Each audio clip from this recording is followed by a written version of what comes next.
дело очень громкое, скандальное. И, конечно, с этим мы узнаем сейчас и другие преступления, к которым может причастен 100%. губернатор и его сообщники, Его не команда.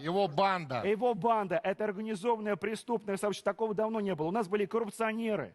У нас были люди, которые воровали деньги, которые брали взятки. Но чтобы лидер организованного преступного сообщества, имея статус губернатора, такого в истории России еще не было. Но это самое такое... громкое уголовное дело за последние 20-летия. Я думаю, что силовики подготовились основательно, дать должное, что, конечно, это серьезный был поступок, серьезный шаг, и они понимали, что здесь должно все пройти от начала до конца без всяких проблем. Поэтому все материалы были собраны. Они знали, что сегодня вылетает один самолет Аэрофлота из-за того, что у нас коронавирус. Доставить его в Москву нужно быстро и срочно. Его задержали в этом костюме, в этом галстуке около дома.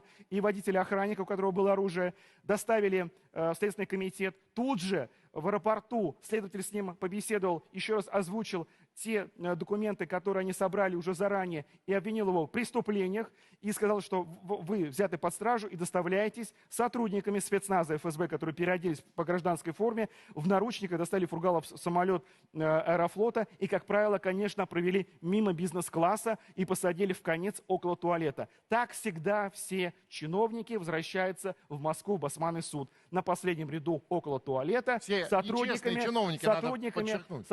да, Хорошавин тоже летел на последнем ряду около туалета, правда, просил ему налить коньяк, он сильно переживал, ему, говорят, тогда не налили, он тоже сильно переживал, потому что он был алкоголиком и нервничал. Не знаю, что дали Надо только добавить, что наверное, летят так все такие криминальные чиновники, а то получилось... Криминальные чиновники Ну, видите, как демократично есть опция попросить даже выпить. Но они по привычке проходят через бизнес-класс, видят, что сидят все друзья, товарищи. Здороваются и двигаются дальше. И пошли дальше на последний ряд около туалета.